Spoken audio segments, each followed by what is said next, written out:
welcome to Washington Talk. I'm Eun Cho. The leaders of South Korea and Japan met in Tokyo and hailed a new era of cooperation.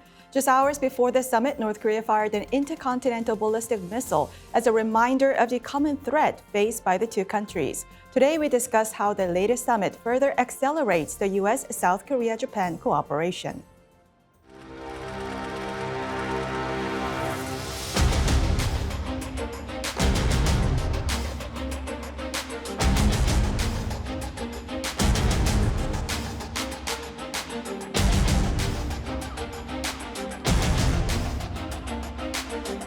日韓、そして日韓米3カ国の間でも安保協力を力強く推進していくことの重要性を確認いたしました.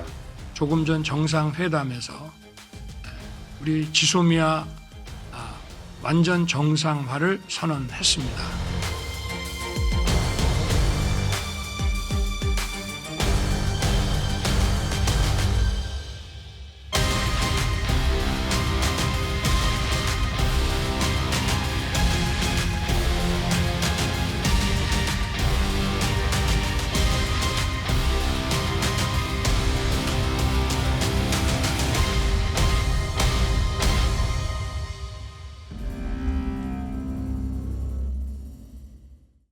In the studio with me, Mr. Christopher Johnstone, Senior Advisor and Japan Chair at the Center for Strategic and International Studies. Mr. Johnstone was the Director for East Asia at the National Security Council under President Biden. He also served as the Director for Japan and Oceanian Affairs at the NSC, Principal Director for South and Southeast Asia, as well as Director for Northeast Asia in the Office of the Secretary of Defense. Also joining us, Dr. Patrick Cronin, Asia-Pacific Security Chair at the Hudson Institute. Dr. Cronin previously served as a Senior Director of the Institute for National Strategic Studies at the National Defense University. Welcome to the program. Thank you. Thank you. Now, Dr. Cronin, just a few hours before President Yoon Suk-yeol left for Tokyo for his summit with Prime Minister Kishida, North Korea fired an intercontinental ballistic missile. Now, scientists in Beijing did a simulation and concluded that North Korean ICBM could hit central U.S. in 33 minutes if the U.S. fails to intercept it. The Chinese scientists also claim that series of missiles around 40 warheads can overwhelm U.S. missile defense system. Do you agree with their assessment? Well, I agree that ICBMs can travel very fast. And as the Chinese embark on a major nuclear buildup, they probably know exactly how fast ICBMs can reach the United States. But it's a serious matter. Yes, we're all involved in trying to prevent nuclear war from breaking out. And this is a Chinese reminder of that to some extent. But overwhelming our missile defenses, that depends on whether we continue to build up those missile defenses and add new technologies to those missile defenses. It also depends on the warning time we have or whether there's a preemptive strike. Knowing that they're going to shoot an ICBM. So there are a lot of ifs involved in this calculation that they're not really taking into account. Now, Mr. Johnstone, should North Korea fire ICBM on a normal trajectory as widely expected and as Kim Yo-jong has warned, should the United States intercept it? Well, it really depends on the trajectory and the direction of the launch, right? Obviously, if the missile poses a threat to the U.S. mainland, if it poses a threat to our allies, then of course we have an obligation to shoot it down. But if it doesn't, if it's launched into the ocean, for example, there may be reasons not to intercept it. We learn a lot from every launch of these missiles. Terrific opportunities for intelligence collection. North Korea said that intercepting that missile would be like a declaration of war. So once the interception happens, what more can North Korea do? Well, I'm sure they would be unhappy if we were to shoot it down. But the act of war is the launch of a missile at the United States or its allies. So again, the U.S. would have an obligation to shoot it down. And sure, they can act up, but we have all the capabilities at our disposal to respond and to deter. And I think the North Koreans would understand the consequences of further action. Dr. Cronin, leaders of South Korea and Japan held a summit and vowed to mend ties, overcoming years of dispute. How is this beneficial for both Tokyo and Seoul, and how does this open the door for trilateral cooperation with the United States? Well, when you think about the problems that are faced, the challenges that are faced to security in Northeast Asia and globally, the fact that South Korea and Japan, these two great democracies and market economies, cannot fully harness their capabilities and work together, that's a liability. Now they're saying, let's move forward. Let's move forward to make sure we have early warning data, being shared to deal with North Korean missiles, that we can deal with the Indo-Pacific more broadly, not just the Korean Peninsula, make sure that we're dealing with each other on technology and competition going forward. Those are all benefits to the Japanese and South Korean people.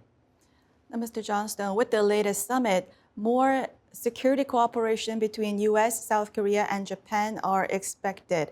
However, some in South Korea are wary about military cooperation with Japan, which is quickly rising as a major military power in the region, third largest in the world in 5 years. Now, the United States strongly endorses Japan's military buildup. But how is Japan's military buildup advantageous to South Korea? Well, Japan's buildup reinforces deterrence and stability in Northeast Asia. From my perspective, it's unambiguously a positive thing. Until now, North Korea, in contemplating aggression and contemplating the use of force in the region, has never had to consider the possibility of a Japanese response. They've had to think about a South Korean response, a U.S. response, of course, but not a Japanese response. So the prospect of a Japan that can strike back at long range, with precision, with new capabilities, that's a new factor that complicates the calculus in Pyongyang in a positive way, I think, for both Seoul and Washington. And frankly, I think it's high time. As you know, Japan has, for close to 50 years, basically limited defense spending to 1% of GDP. And that was simply untenable in the current security environment, given the threats that we see from North Korea, from China, even from Russia. So it's high time, frankly, that Japan invested more in its capabilities.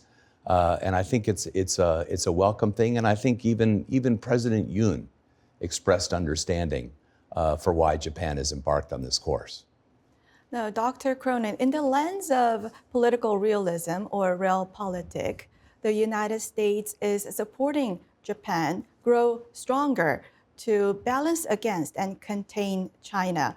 Now, the U.S. was cautious about dominating powers around the region. And likewise, would the U.S. tolerate Japan rising to a level where there are no other competitors? Well, we opposed that last century, but we're in a different century and a different set of situations right now. Longstanding, yes, the United States opposes one country from trying to dominate the entire Eurasian landmass and more. And right now, China poses that risk. And there is a balance of power going on across the Indo-Pacific. That's one of the reasons why India is joined and works so closely with Japan and Australia and the United States, and others in the region, including South Korea, are working to make sure we can have a counterweight to China's growth and assertiveness. Japan is not going on that trajectory. Demographically, economically, militarily, it's limited in what it can do. And if just on the missile issue alone, the counterstrike capabilities that Japan's talking about adding over the next 5 years, a few hundred Tomahawk missiles compared to the thousands of missiles that China's wielding, or even North Korea, it pales in comparison to them. So Japan is part of the rules-based system from our perspective, and we're on the same team. You say that was U.S. stance century ago, but just a few decades ago, in the 1980s and in the 1990s, United States pursued policy that helped China grow more powerful economically. Wasn't this to balance against Japan, which was the second largest economy in the world, which was the most dominant power in the region? No, it wasn't aimed at Japan. We did have protectionist issues with Japan in the early 90s as the Cold War ended, but our alignment with China was to break the Soviet-Chinese cooperation and alliance and to isolate the Soviet Union and to work with China. It turned out, though, in this century that once China started to grow so much and yet didn't converge on our values, unlike Japan and Korea, that we started to be having to stand up more and more to push back on the weight of China's growth. Could I just add one more point on to Patrick's? I mean, I think a theme of this administration has been to empower and to strengthen the capabilities of allies across the board, recognizing this power dynamic that Patrick has noted, a rising China with an unprecedented military modernization. I think it's really important to keep in mind this is an unprecedented 2-decade-long military modernization. And so what the United States has determined is that we need strong allies that contribute to this stability and deterrence picture. So Japan is one piece of that, the support for new capabilities, strike capability.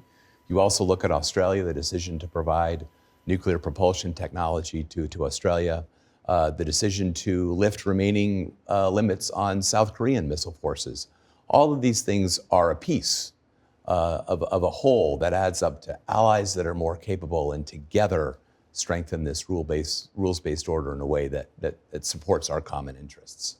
Now, Mr. Johnstone, given North Korea's rampant missile testings and uptick in Russia and China's joint naval exercises and rapid expansion of Chinese People's Liberation Army's navy, isn't it a realistic choice for Japan to abandon its pacifist constitution? Well, I think it's important to note first that pacifist has not been the right word to describe Japan's defense strategy since the end of World War II. They've had a restrained defense strategy, but not a pacifist one. They've always been committed to having the capabilities to defend the nation and have had very advanced capabilities throughout this period that have enabled them to do so. As you know, you could arguably they have the second most powerful Navy in the world and have for some time. So this is not a pacifist state. What's changed is the sense of the capabilities that Japan needs to defend itself. The sense that they need longer range weapons, more ability to deter and to strike back at range against the threats that they face. There will continue to be a debate in Japan about the Constitution. My own sense is that the political bar for actual revision is quite high. It's unlikely to happen soon. So what I think you'll continue to see is a build out of capabilities, a build out of Japan's strategy in the context of the current Constitution.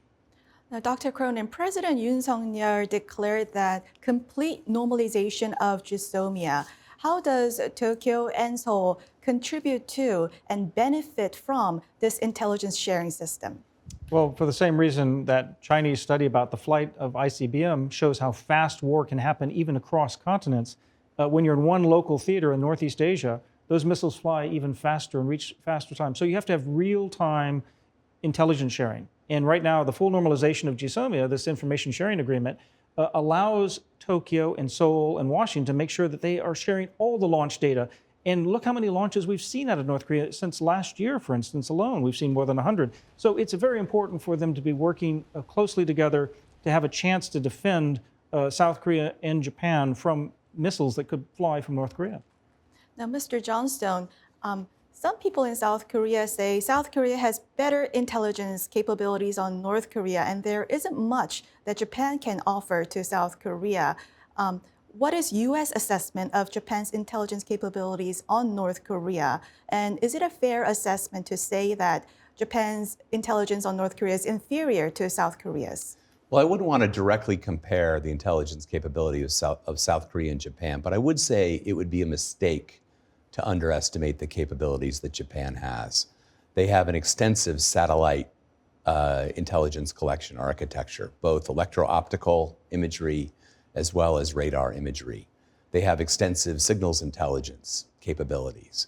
And as you know, there is still a resident North Korean population inside Japan that can be a source of information. So there's no question from my point of view that the two countries would benefit from deeper intelligence sharing. The United States benefits from that intelligence sharing. So it makes sense to leverage this Jisomi agreement and other intelligence sharing arrangements to deepen the exchange between them. Now, Dr. Cronin, Japanese media reported that Washington asked Seoul and Tokyo to form a trilateral consultative body on nuclear deterrence, similar to NATO's nuclear planning group. Is it a better formulation, considering that this is a same theater, than rather than having bilateral agreement with Japan and South Korea separately? Well, I think increasingly we need both. Extended deterrence, the idea that the United States is going to bring all of its arsenal to bear, if necessary, to defend Japan and South Korea and U.S. interests, requires closer consultation as North Korea, for instance, tries to field tactical nuclear weapons and build up its arsenal of ICBM weapons that can strike the United States. So it's very important for all three countries to make sure they understand how might we respond, how should we respond in the event of aggression. Now, Mr. Johnstone, the U.S. will sell nuclear-powered submarines to Australia under the AUKUS partnership. Is this a good precedent for South Korea? The extended deterrence is a concept, is an idea, whereas nuclear-powered submarine is something that is tangible and that is visible. Wouldn't this give more assurance to the South Koreans? Yeah, well, first, I think it's important to separate two things. First is our nuclear ballistic missile submarines, which are a vital part of extended deterrence and a critical part of the nuclear triad. That is not what the United States is providing and supporting for Australia. What the United States is supporting with Australia is nuclear-propelled attack submarines, which have a very different purpose. Also an important capability, one that contributes to deterrence, but not in the nuclear realm. I do not expect that there will be other cases like AUKUS in the near term. Nuclear propulsion technology is considered the crown jewels of the US Navy, our most sensitive and privileged technology. We've only transferred it one other time, and that was to the British in the 1950s. The Australians, after an extensive strategic review, demonstrated a clear logic for nuclear propelled submarines, given the strategic environment they face, the geography that they face. I do not see other compelling strategic reasons for other allies to have this technology. So I think it's unlikely that you'll see an expansion of it soon, but the US will seek other ways to demonstrate our commitment to South Korea and to Japan. This isn't the only measure of that. South Korea is facing border with North Korea, also faces the China threat. Isn't the geography compelling enough? Well, the important thing to think about in terms of nuclear-powered submarines is their range, their long-range power projection capabilities. In the Australian case, for example, it gives the Australians an ability to deploy into the South China Sea for extended periods of time. So that's the geography that a nuclear-powered submarine enables. And I just don't think the same case can be made for South Korea and Japan. Dr. Cronin, relatedly, Anthony Weyer, Deputy Assistant Secretary of State for Nonproliferation, told VOA when VOA asked if South Korea can also get nuclear-powered submarine, he said, "I think it's been clear from the outset, from the U.S. perspective, that we have no intention of sharing our naval nuclear propulsion technology further." Now, Mr. Johnstone did tell us about this, but what is your take? Why Australia okay, not South Korea? Well, I wouldn't put it that way. The fact is the United States has been helping South Korea extend the range of its missiles. So talking about the geography of the threat from North Korea, what's most important over the last years and in the future is that South Korea can strike and hold at hostage, if necessary, North Korean targets so that they therefore deter war from breaking out. The submarines would be sort of secondary to any kind of scenario that we can imagine with North Korea. So it's not a matter of not wanting to sell submarines to South Korea. It's a matter of we haven't even sold this technology yet to Australia. That's still a test case. In fact, we better make sure we can get over that hurdle with Australia, working with the UK and Australia in the coming years to see if we can make sure we can transfer this technology with any other allies.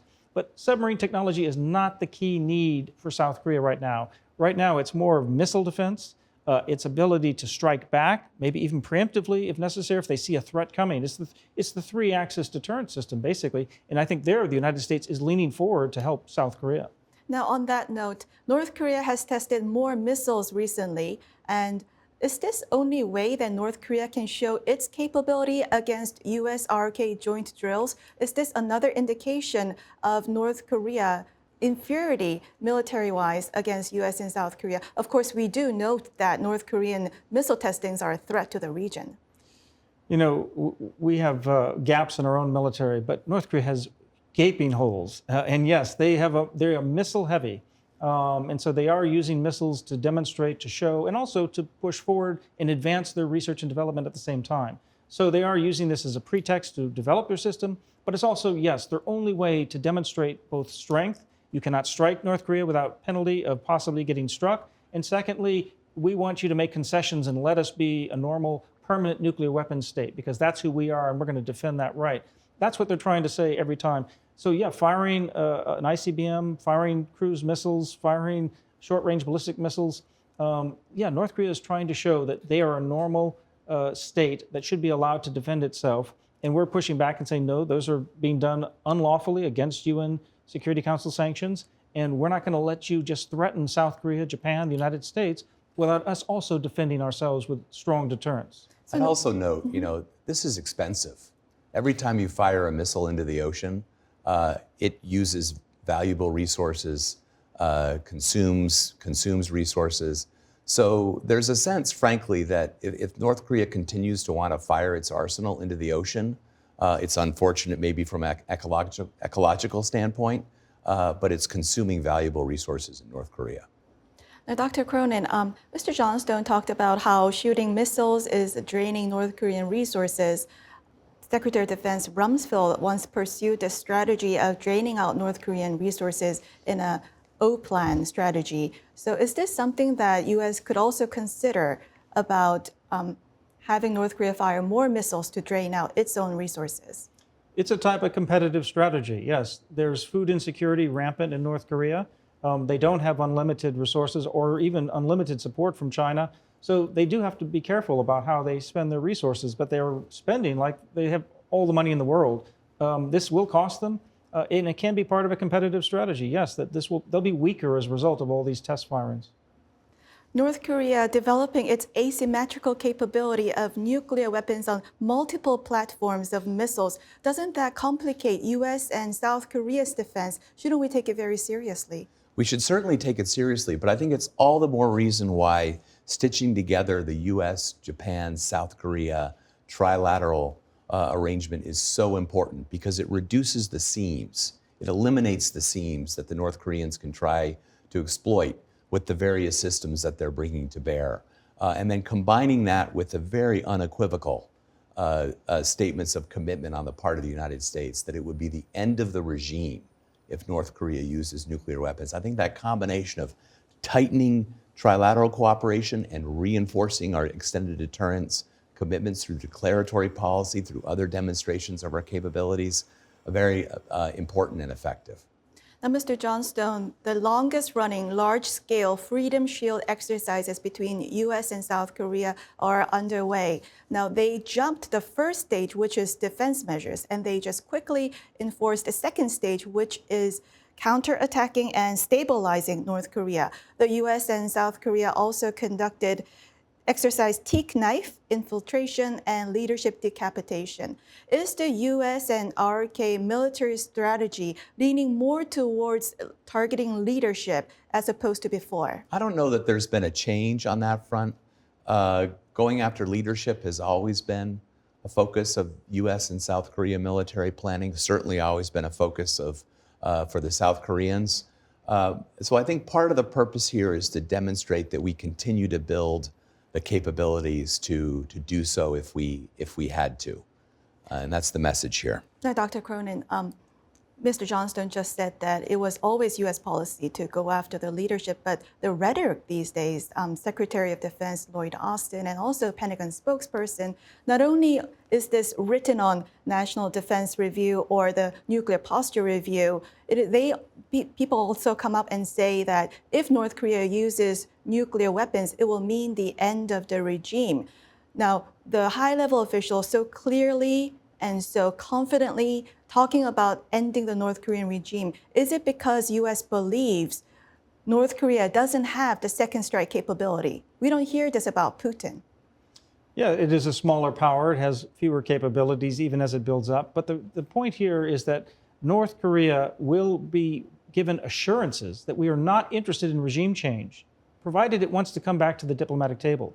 But as long as it's building up and threatening us and shooting ICBMs all over the place to test them, even though they can't use them in harm's way, we're going to be putting pressure on North Korea to say, no, we have a bigger system and you are deterred from using those weapons against us. Now, that's all the time we have for this week. Dr. Cronin, Mr. Johnstone, thank you very much for joining us. Thank you. Thank you very much. And thank you for watching. We'll be back here next week with U.S. experts to discuss the two Koreas and the region right here from Washington.